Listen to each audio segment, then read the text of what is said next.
I'm Callie and welcome to Kapowski Reads and welcome to my April TBR game. As is tradition at this point, I'm going to start with the books from my March TBR and tell you how I got on with those. Then I'm going to play my TBR game. If you're new here, hello. I have a playlist of all of my TBR games, but it's super straightforward. I roll a dice, I move a cat, I pick a book. That's pretty much it. And then I try and read the books.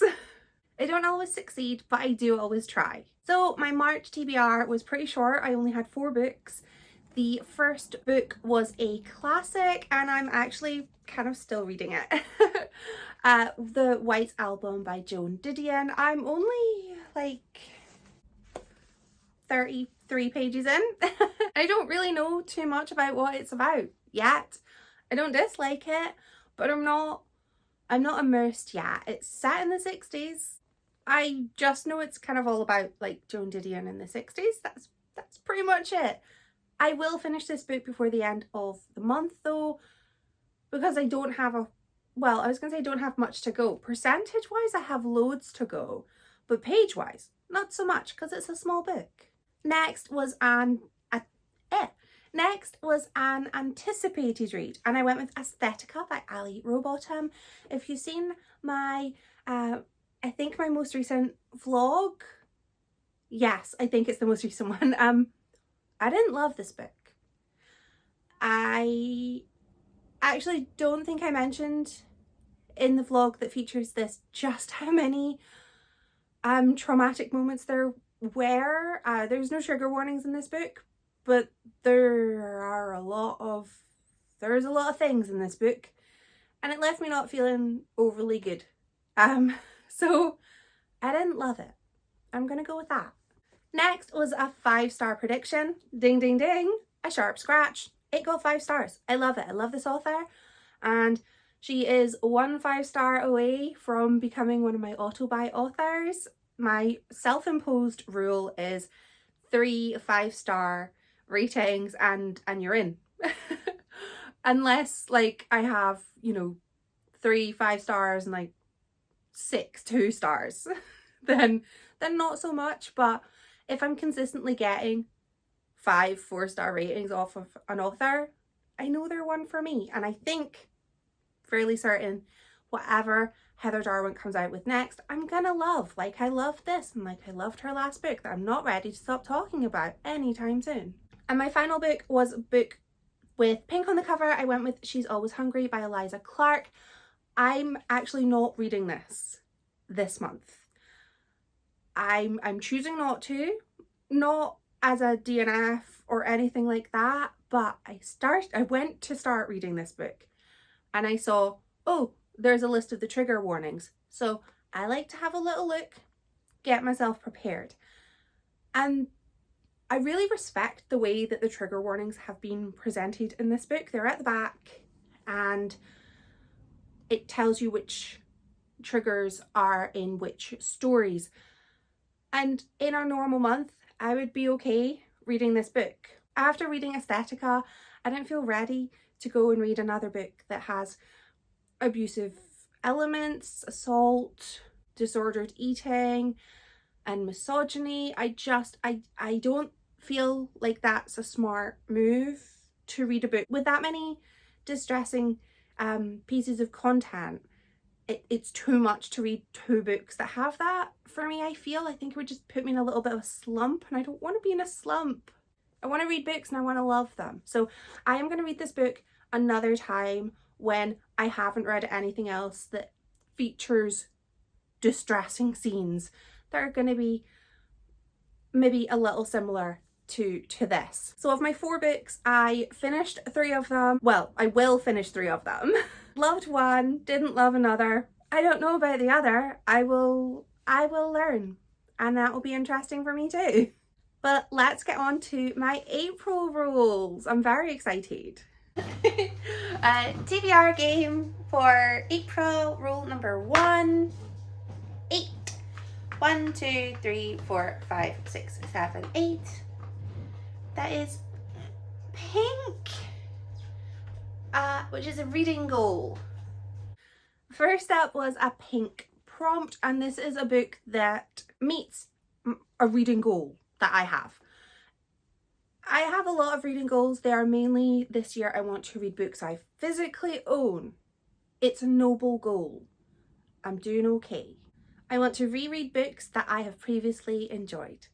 I want to read Scottish books, I want to read non-fiction, and I want to read library physical books.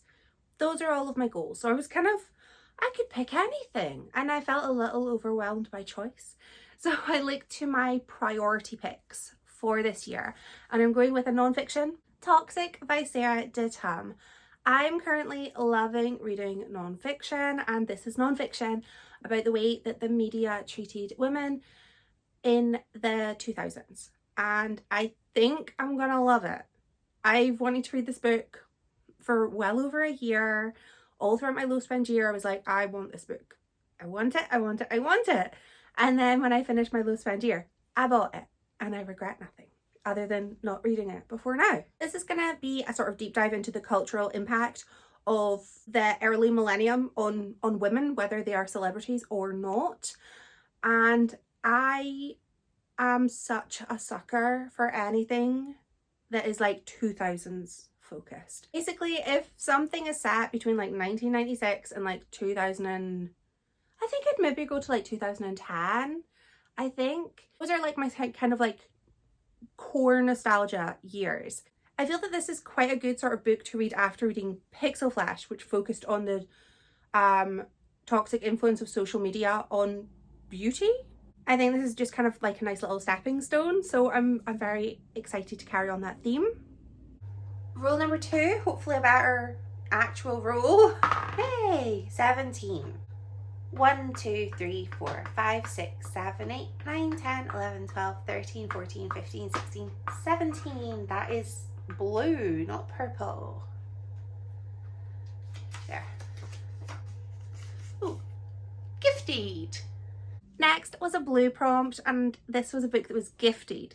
I am going with a book that my boyfriend bought me, I don't remember how long ago, but he got it for me a while ago, and I'm very grateful. He got me 2 books actually in this series. I'm going to read book 1, Whose Body by Dorothy L. Sayers. I have never read anything by this author, which is why I'm reading her first book. It came out in the 1920s, and this is, I think, cozy crime.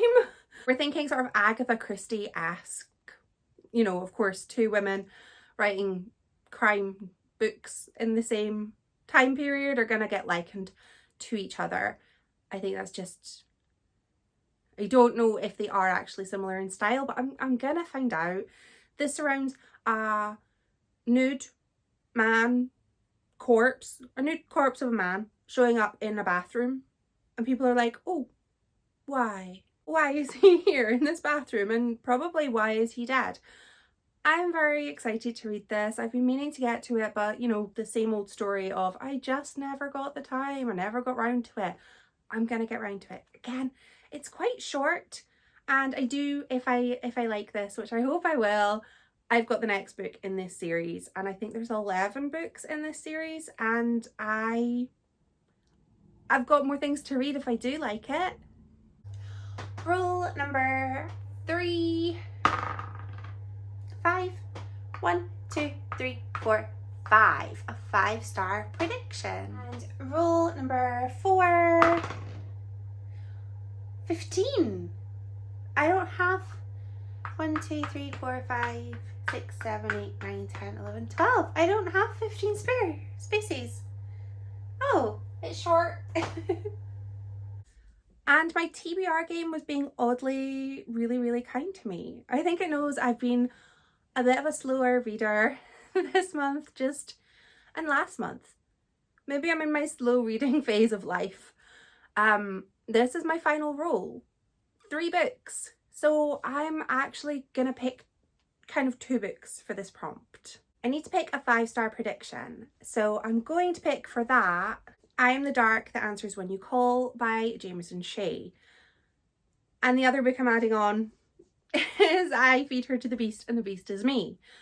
I love this book. I am going to reread this book, then I'm going to read this book because this is book 2 and I didn't know that they were a series. I'm so excited. So this book picks up, I think, after book 1 did. We have Laure, who is an immensely talented ballet dancer living in Paris.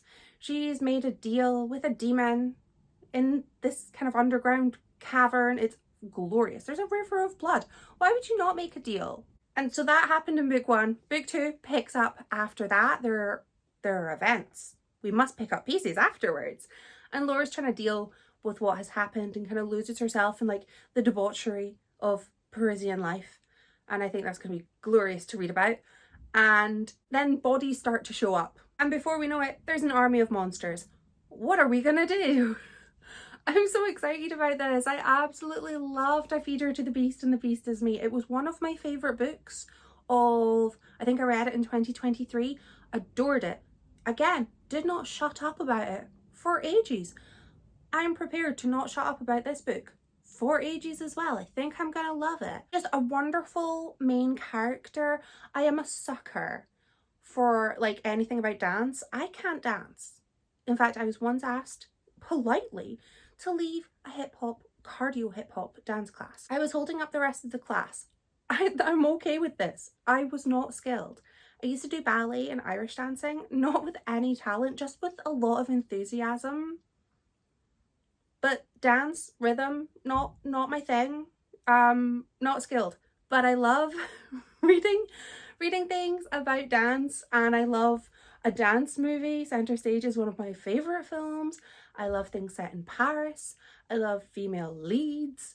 I love deals with demons in an underground lair. I think I'm gonna love this book. So my April TBR is teeny tiny, and I've added an extra book onto it. But it's only 4 books, technically 3, but I'm making it 4. And I think that the TBR game just knows it's end of year. I'm dealing with tax and pension stuff. I'm busy being April. My brain's gonna be oofed. So it's giving me some nice reads to occupy me, but not too many. I think that's it. I think the game's just being super duper kind. And I'm grateful for that. Do let me know if you've read any of these books. If you have, please let me know how you got on with them. And let me know what you're planning to read first in April. And thank you so much for watching.